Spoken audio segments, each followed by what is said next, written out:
चरेसको थालमा पस्केर दिँदाखेरि एकदम मुसुक्क मुस्कुराएर हात धोएर जब त्यो खाना तयार भयो एकदम प्रसन्नताका साथ यहाँसम्म घाँस पुग्न लागेको थियो।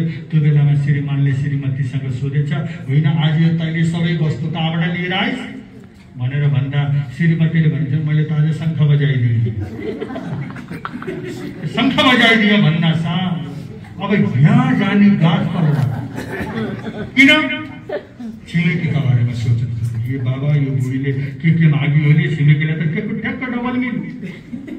कारण यो मार्मिक शिक्षा हामीलाई लाग्छ यो मनोरञ्जनको रूपमा हामीले लियौँ, तर आज हामी सबैले दुखी छौँ भने अरूलाई यो किन प्राप्त छ भनेर त्यसकै पीडा होइन। ईर्ष्या संसारमा कुनै पनि प्राणीले गर्दैन जति मनुष्यले गर्छ।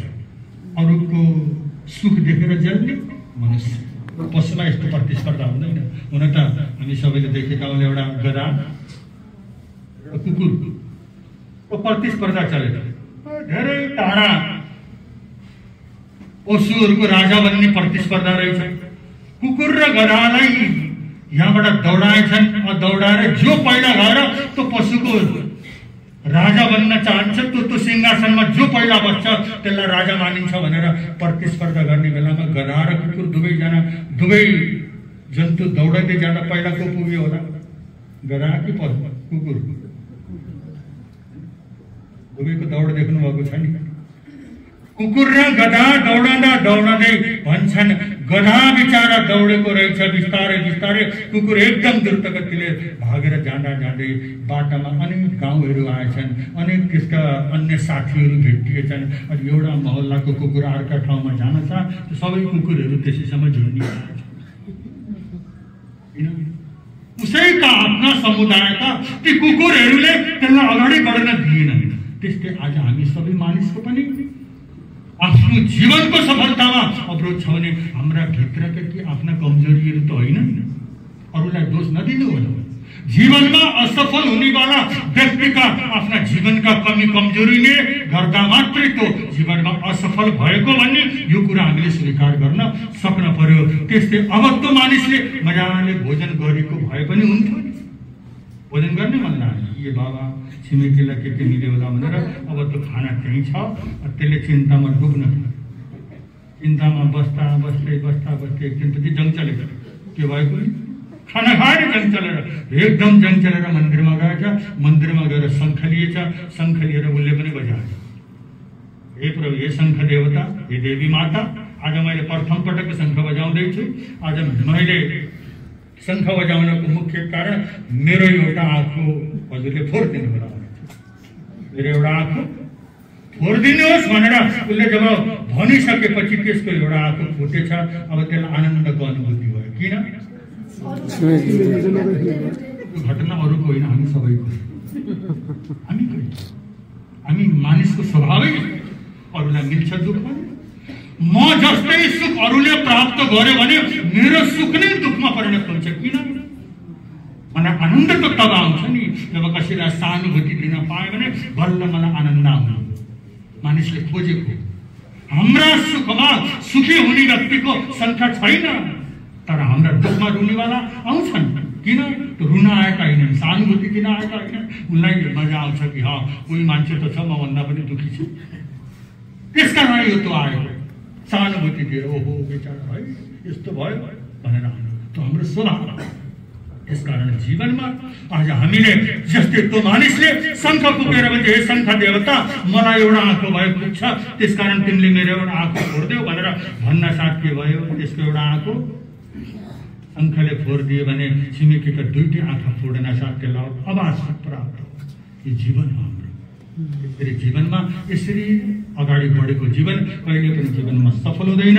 आज हामी सबै जे जति मानिसको रूपमा हामीले जन्म लिएका छौँ भनेदेखि मानिसका रूपमा जन्म लिनेवाला व्यक्ति आज सुख शान्ति आनन्द प्राप्त गर्नु छ भने सबैभन्दा पहिला हाम्रा भित्रका रिस राग अहङ्कार ईर्ष्यादि जे जति दुर्गुणहरू छन् ती दुर्गुणबाट म मुक्त हुनुपर्छ भनेर त्यो मुक्त हुन के हो लागि कसै भगवानका आशीर्वादले हुँदैन। मेरै मनमा किनकि यो स्थानको नाम के रहेछ? मन मन्दिर। हामी जगत तीनवटा शक्ति छन्, एउटा मन, अर्को धन मन धन, तेस्रो शक्ति के छ तन। तन मन र धन। अब हामीसँग जो धन छ नि, त्यो धन हामीले कहाँबाट प्राप्त गर्यौं? जन्मदाखेरि सबै प्राणीहरू नाङ्गी आउँछन्, मर्ने बेलामा नाङ्गी जाने ठाउँ त छ। हामीसँग केही थिएन, तर यो समाजमा आइसकेपछि सामाजिक प्राणी भएको कारणले आज हामी धनी बनेको। त्यसकारण समाजबाट प्राप्त गरेको धन समाजमा तिमीले विसर्जित गर। जस्तै अहिले मन मन्दिर जस्तो यो पवित्र स्थान निर्माण गरिएको छ भने आफूले कमाएको समाजबाट प्राप्त गरेको मेरो सम्पत्तिलाई मैले समाजमा विसर्जित गर्छु र सबै व्यक्तिहरू आएर यस्तो सत्संग जस्ता सुन्दर दिव्य कार्य गरून् भन्ने भावना र चाहनाले उहाँ के गर्नुभयो? समाजलाई समर्पित गर्नुभयो धन। अनि दोस्रो तन। तन कसको? परिवार। आज हाम्रो सम्बन्ध परिवारसँग छ भने हाम्रो सम्बन्ध हाम्रो तनको सम्बन्ध छ।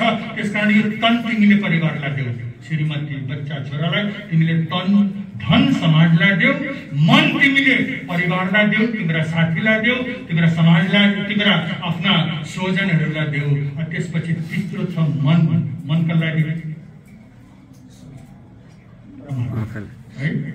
परमात्मा।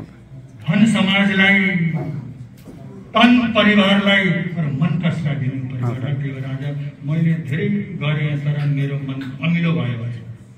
किन अमिलो भयो? दिने ठाउँमा नदिएपछि त अमिलो हुने भयो नि। परमात्मालाई दिन दियो, यताउता कहाँ मन लिएर गयो। कसैलाई नदिनु आफ्नो मन। मन मात्र परमात्मालाई, मनलाई मन्दिर बनाउनु। त्यो मन मन्दिर नाम कति मिठो हो। यो प्रवचन कहाँ छ भनेर भन्दा मन मन्दिरमा आयो। सुन्दैखेरि मनमा यस्तो लाग्ने, मनको मन्दिरमा जाने प्रयत्न जुन व्यक्तिले गर्छ त्यसलाई सत्सङ्गको आवश्यकता पर्दैन। यो सत्सङ्गको माध्यमबाट नै हुन त हामी मन मन्दिरमा प्रवेश गर्न सक्छौँ। आज यो ठाउँमा आइसकेपछि यहाँको शान्त वातावरण, यहाँको स्वच्छ वातावरण र यहाँको परिकल्पना र जो हाम्रो चन्द्र विश्वविक्रमज्यूले कल्पना गर्नुभयो, उहाँको जीवन साथी लाई मेरो जीवन हुने बेलासम्म मैले कसरी स्मरणमा राख्ने? भविष्यको कुरा त भविष्यको अरू व्यक्तिले गर्छन्, तर मैले के गर्नु पर्यो? यस्तो पवित्र कार्य गरेर आफ्नो धनलाई सदुपयोग गर्छु भनेर जो उहाँले एउटा एकदम अत्यन्त महत्त्वपूर्ण कार्य गर्नुभएको रहेछ। उहाँलाई म भरि धन्यवाद दिन्छु। हामी सबैको लागि प्रेरणा स्रोतको रूपमा आउनुभएको छ र आज यो मन मन्दिरमा सुन्दर प्रवचनको आयोजना हाम्रो रविन्द्र माकाजीले उहाँले धेरै कुराहरू भन्नुभयो। कुनै पनि व्यक्तिले कसैको प्रशंसा गर्छ भनेदेखि त्यो व्यक्तिको खुबी होइन, त्यो हेर्नेवाला व्यक्तिको खुबी। कसैले कुन दृष्टिले कसलाई हेर्छ उहाँको आफ्नो योग्यताले आज हामीलाई हेर्ने दृष्टि छ भने, किनकि उहाँ निश्चित रूपमा एउटा साथीको रूपमा, हामी सहयोगीको रूपमा, जस्तै मेरा धेरै किताबहरूको उहाँले अध्ययन गर्नुभएर केही किताबको उहाँले नेपालीमा अनुवाद गरेर नेपाली भाषीसँग पनि पस्कने एउटा जो कार्य गर्नुभएको छ र आज पनि मन मन्दिरसम्म लिएर आउने जो विशेष व्यवस्था मिलाउनु भयो हाम्रो रविन्द्र माकाजीज्यूलाई म धेरै धेरै धन्यवाद दिन्छु र जो व्यवस्थाकलाई हाम्रो यहाँको व्यवस्थापक सबैले व्यवस्था दिनुभएको छ उहाँ सबैलाई म मुनि धन्यवाद दिन्छु। हाम्रो आज यो धर्मसभामा कहाँ यता डरे देउरालीको अध्यक्ष दीपक श्रेष्ठजी पनि यहाँ आउनुभएको छ, कार्कीनेटाबाट बाबुरामजी, काठमाडौँबाट हाम्रो विशेष भक्तहरूको पनि यहाँ आगमन भएको छ र स्थानीय हाम्रो पोखरा आसपास सबै व्यक्तिहरूको रूपमा यहाँ उपस्थित हुनुभयो र आजको प्रवचन र सत्सङ्गको एउटा सुन्दर वातावरण यहाँ आएर उनले ध्यानपूर्वक सुन्नुभयो। त्यसैमा म आफ्नो विचारलाई यहाँ पूर्ण गर्दै भोलि धन्यवाद महाराजीको चरणमा। अब हाम्रो मन मन्दिरको तर्फबाट निर्माणाधीन